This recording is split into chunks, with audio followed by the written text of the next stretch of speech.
গোয়েন্দা সূত্রে জানা যায়, সাগর পথে মালয়েশিয়া পাচারের উদ্দেশ্যে নারী ও শিশুসহ বিপুল সংখ্যক ব্যক্তি টেকনাফের বাহারছড়া সমুদ্র এলাকায় অবস্থান করছে। প্রাপ্ত তথ্যের ভিত্তিতে গত ১৯ ফেব্রুয়ারি ২০২৬ তারিখ বৃহস্পতিবার রাত ১০টায় কোস্টগার্ড আউটপোস্ট বাহারছড়া, শাহপুরী ও স্টেশন টেকনাফ কর্তৃক উক্ত এলাকায় একটি বিশেষ অভিযান পরিচালনা করা হয়।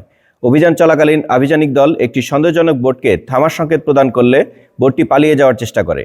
অতঃপর আভিযানিক দল বোটটি ধাওয়া করে টেকনাফের বাহারছড়া কচ্ছপিয়া সংলগ্ন সমুদ্র এলাকায় আটক করতে সক্ষম হয়।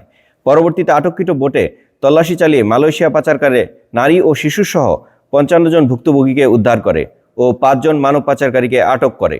উদ্ধারকারীদের জিজ্ঞাসাবাদে জানা যায়, কয়েকটি সংঘবদ্ধ পাচারকারী চক্র বিদেশে উন্নত জীবনযাপনের স্বপ্ন, উচ্চ বেতনের চাকরি, অল্প খরচে বিদেশে যাত্রার প্রলোভন দেখিয়ে টেকনাফ সহ দেশের বিভিন্ন এলাকা থেকে বাংলাদেশি ও রোহিঙ্গাদের মালয়েশিয়া গমনে উদ্বুদ্ধ করে সাগর পথে পাচারের পরিকল্পনা করেছিল। উদ্ধারকৃত ব্যক্তি ও আটককৃত মানব পাচারকারীদের পরবর্তী আইনানুগ কার্যক্রম প্রক্রিয়াধীন রয়েছে।